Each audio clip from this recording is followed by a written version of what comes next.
Selamat datang di Kalausa Gadget. Kali ini, seperti biasa, Kristo akan mereview sebuah laptop dengan sejujur-jujurnya dan tanpa di-endorse oleh brand manapun. Bukan begitu, Kristo? Bener banget.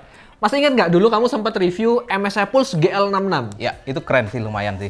Nah, hari ini kita kedatangan dengan ukuran yang lebih besar, yaitu GL76. Dan kita akan ngetes apakah ada peningkatan performance di laptop yang satu ini. Jadi, buat kalian yang udah penasaran, kita langsung nonton B-rollnya terlebih dahulu.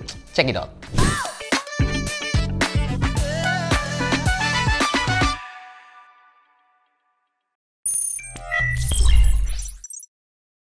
Ini MSI Pulse GL7611 UEK menggunakan prosesor Intel Core i7 11800H dan dibekali dengan kartu grafis RTX 3060.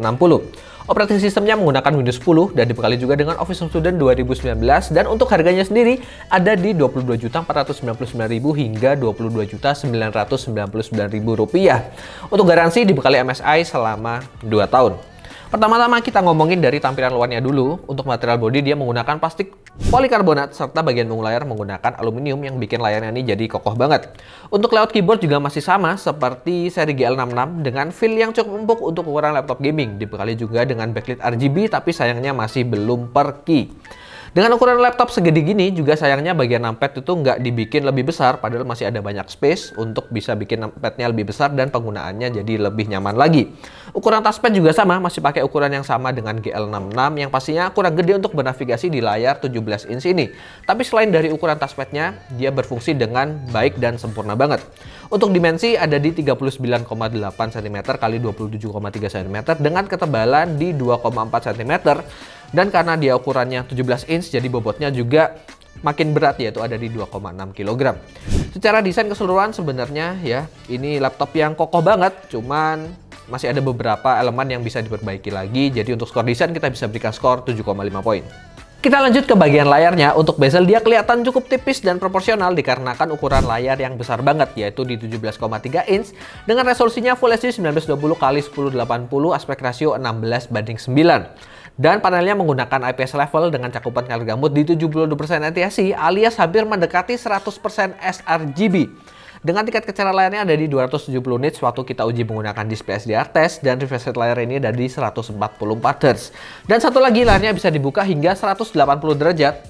Jadi untuk kalian yang sering agak teledor ya untuk pakai laptop, jadi sering buru-buru buka layarnya dan nggak hati-hati, tentu saja ini bakal jadi poin plus karena layar kalian nggak mungkin patah karena bisa mentok sampai meja bukanya. Jadi untuk skor display ini kita bisa berikan skor di 7,5 poin. Dan untuk I/O port sendiri sebenarnya dia cukup lengkap, cuman karena ukuran laptop yang lebih besar ini kita sih berharapnya dia bisa nambahin beberapa port lagi, kayak misalnya nambah USB Type-C lagi ataupun nambahin mini display port atau SD card reader lah ya minimal. Dan untuk lengkapnya kalian bisa lihat di video berikut ini.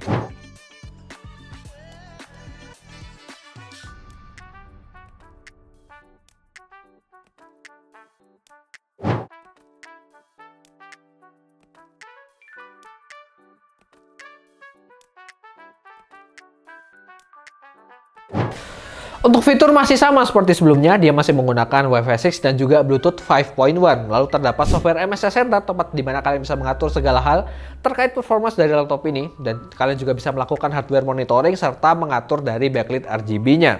Untuk webcamnya dia punya 720 pixel dan 30 fps dan hasilnya kira-kira kayak gini. Untuk warna kulit sendiri dia cukup oke lah, nggak terlalu putih dan terlalu kuning. Sementara untuk hasil gambarnya sendiri masih banyak noise-nya. Dan kita bisa tekan function dan F6 untuk kita bisa matikan webcamnya, jadi nggak akan ke-detect. Dan kalau kita nyalain lagi, waktu ngedetectnya juga cukup cepat. Oke. Dan untuk skor keseluruhan terkait fitur dan juga portnya kita bisa berikan skor di 7,5 poin. Sekarang kita masuk bahas soal performance-nya. Kita mulai dari prosesor terlebih dahulu dan untuk detail jelasnya kalian bisa lihat di sebelah sini. Dia menggunakan Intel Core i7 11800H 8 core 16 thread, base clock speed di 2,3 GHz dan boost mencapai 4,6 GHz menggunakan 10 nanometer Intel Super Fit dengan Ultra cache yang besar di 24 MB. Dan TDP prosesor ini ada di 45 Watt. Lalu untuk pengujiannya sendiri, di R15 kita bisa dapatkan skor di 2106 CB, sementara R20 single core-nya di 580 poin dan multi-core di 4889 poin. Kalau dibandingin sama GL66 yang juga pakai i7 11800 saya sempat di review Rico di pertengahan tahun lalu, ini ada peningkatan sekitar 250 poin untuk R15 dan R20 multi-core-nya. Sementara kita lakukan looping sebanyak 10 kali untuk R20 multicore dan kita dapatkan rata-rata di 4.706 poin. Artinya untuk kestabilan performance-nya kita bisa bilang ya cukup oke lah. Dengan suhu rata-rata CPU ada di 90 dan maksimum mencapai 95 derajat, jadi artinya nih suhu yang cukup tinggi. Selanjutnya untuk kemampuan rendering dari prosesor ini sendiri menggunakan Blender 3D model BMW, kita bisa dapatkan waktu rendering CPU di 3 menit 32 detik. Ini waktu yang cukup memuaskan untuk ukuran prosesor gaming i7. RAM bawaan laptop ini ada di 16 GB dual channel DDR4 3200 MHz dan bisa kalian upgrade karena semuanya terpasang di slot SODIMM. Sementara untuk storage-nya sendiri dia sudah menggunakan SSD NVMe PCIe generasi ketiga dengan kapasitas 1 TB, jadi ini gede banget. Pastinya lega banget untuk storage kalian. Lalu untuk kecepatan dari SSD ini sendiri menggunakan Crystal Dismark, kita bisa dapatkan untuk read-nya di 3546 MB/s dan write-nya di 3160 MB/s. Artinya dia sudah menggunakan SSD yang lebih baik dibandingkan dengan GL66 kemarin. Dan untuk graphic card-nya dia menggunakan dual graphics dengan integrated-nya dari Intel dan dedicated-nya Nvidia GeForce RTX 3060, 6GB 192 bit dan TGP-nya di limit di 85 watt aja. Dan kemudian untuk performance dari rendering menggunakan Adobe Premiere, video 1 menit 4K Cut tanpa efek dan hanya single layer, dia mampu mencetakkan waktu di 1 menit 26 detik. Harusnya sih kita berekspektasi bisa lebih dari itu karena dia sudah menggunakan RTX 3060 dan juga prosesor performance dari Core i7. Selanjutnya untuk 3D rendering BMW menggunakan Blender dan GPU render, kita dapatkan waktu di 48 detik. Sekali lagi harusnya bisa lebih cepat dari itu, tapi mungkin ya bisa diwajari karena dia hanya menggunakan TGP yang di limit di 85 watt aja. Selanjutnya untuk performance dari simulasi gaming menggunakan 3D Mark, untuk test time spike kita dapatkan skor di 7.398 poin, sedangkan untuk fast track di 17.318 poin. Yang tentu saja ini mengalami kenaikan dibandingkan seri GL66. Sementara untuk stress test dia cuma di 96% alias nggak lolos dengan suhu rata-rata CPU-nya ada di 81 derajat, sedangkan GPU-nya di 85 derajat, artinya ini masih cukup aman. Dan berikut adalah perbandingan grafik 3D Mark Fast Track laptop ini dibandingkan dengan beberapa laptop yang udah pernah kita uji sebelumnya. Dan untuk pengujian gaming realnya kira-kira kayak gini. Dota 2 dengan Full HD dan rata kanan full render kita bisa dapatkan di kisaran 180-190 fps. Ya ini kenceng banget. Untuk load dari CPU-nya sendiri dia di 20%, GPU-nya di kisaran 40-50% dan untuk suhunya keduanya itu ada di kisaran 80-an derajat Celcius. Selanjutnya CSGO dengan setting tetap di Full HD dan juga settingan grafiknya ada di highest-nya dia. Itu kita bisa dapatkan di kisaran 280-290-an fps. Coba kalau scene-nya lagi tembak-tembakan ya. Ya dia masih tetap di 200. Ya, dia turun sih ke 240-an fps. Tapi tetap itu fps yang tinggi banget, jadi lancar untuk game satu ini, apalagi dengan layarnya yang udah 144 Hz. Masih aman sih mainin game FPS. Valorant dengan setting Full HD dan juga rata kiri alias size-nya Valorant kita bisa dapatkan di kisaran 220-an, ya kadang bisa turun ke 190-an, tapi yang jelas nggak ada kendala untuk game yang satu ini. Far Cry 6 dengan Full HD dan grafiknya ada di Ultra kita bisa dapatkan di kisaran 80-an fps dan ini stabil banget ya, mungkin kadang-kadang bisa turun ke 70-an tapi rata-rata dia tetap ada di atas 80 fps. Dan untuk load dari CPU-nya sendiri ada di 30-40%, sedangkan GPU tentu saja karena ini game AAA yang berat dia di 99%, dan suhu CPU-nya naik ke 80-90-an derajat Celcius, sedangkan GPU-nya tetap di 70-80 derajat Celcius saja, which is itu aman banget. Untuk Assassin's Creed Valhalla sendiri dengan settingan Full HD dan Ultra kita bisa dapatkan di FPS yang sama seperti laptop-laptop RTX 3060 lainnya, yaitu di kisaran 50-an FPS. Tapi untuk laptop ini sendiri kadang-kadang dia bisa tembus di 60 FPS dan itu artinya hal yang cukup bagus untuk optimalisasi RTX 3060 di laptop ini.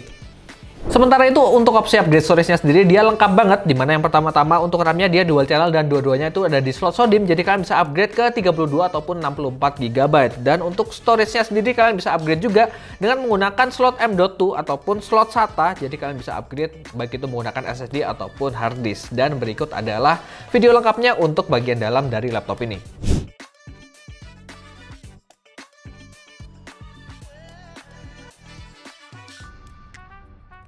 Jadi setelah kita melakukan segala macam pengujian tadi, untuk skor performance keseluruhan kita bisa berikan skor 8 poin. Untuk pengujian daya tahan baterai kita cuma bisa dapatkan di 4 jam menggunakan PCMark 10 Modern Office, lalu mode laptop ada di balance, mode baterai di better battery life, lalu tingkat kecerahan layar di 50%, wifi kita matikan dan juga backlit keyboard kita matikan. Dan mengingat ini laptop yang ukurannya besar banget apalagi layarnya di 17 inch, Tentu saja dia akan makan daya lebih banyak dibandingkan laptop gaming lain yang layarnya cuma sekitar 15,6 inch. Jadi untuk skor daya tahan baterai kita bisa berikan skor 7 poin. Kesimpulannya, MSI Pulse GL76 ini punya performance yang lebih baik dibandingkan dengan seri GL66 walaupun sama-sama menggunakan prosesor Intel Core i7 11800H. Tapi kemungkinan karena bodi laptop yang lebih besar ini memungkinkan airflow yang lebih baik lagi sehingga performance dari prosesornya bisa lebih di-push. Kemudian untuk grafik cardnya RTX 3060 yang punya VRAM lebih besar tentu saja punya performance yang lebih baik dibandingkan dengan RTX 3050 Ti kemarin. Dan untuk laptop yang ukurannya besar kayak gini mungkin kurang cocok untuk kalian yang sering bepergian dan sering bawa-bawa laptop ini kemana-mana. Lebih cocok buat kalian yang sering kerja di satu tempat aja dan stay di situ aja. Kemudian untuk ukuran layar yang besar kayak gini tentunya akan lebih leluasa untuk kalian para editor yang menggunakan software editing, punya workspace yang lebih luas lagi. Jadi untuk total skornya setelah kita tambahkan semuanya dan kita bagi 5, kita bisa dapatkan skor 7,5 poin. Dan akhirnya cukup sekian review dari Kristo. Jangan lupa kalian like, kalian share ke teman-teman kalian, dan jangan lupa subscribe, itu yang paling penting untuk membuat channel ini lebih berkembang. Dan kalau kalian punya pertanyaan atau ingin berdiskusi lebih lanjut, silakan tuliskan di kolom komentar, serta semua link sosial media kita tersedia di kolom deskripsi, silakan kalian cek. Oh ya, kita ada event amazing Lenovo yang akan dilaksanakan pada tanggal 25 April sampai 25 Mei 2022. Dan pastinya untuk kalian yang ada di Malang Raya, kalian bisa datang dan nantangin saya untuk bermain PES 2021 dengan patch yang paling baru. Dan kalau menang tentu aja ada hadiahnya. Ada hadiahnya dong. Dan jangan lupa sekali lagi datang ke Kalosa Gadget di lantai 2. Segitu aja, saya Christopher. Dan saya Riko. See you on the next video.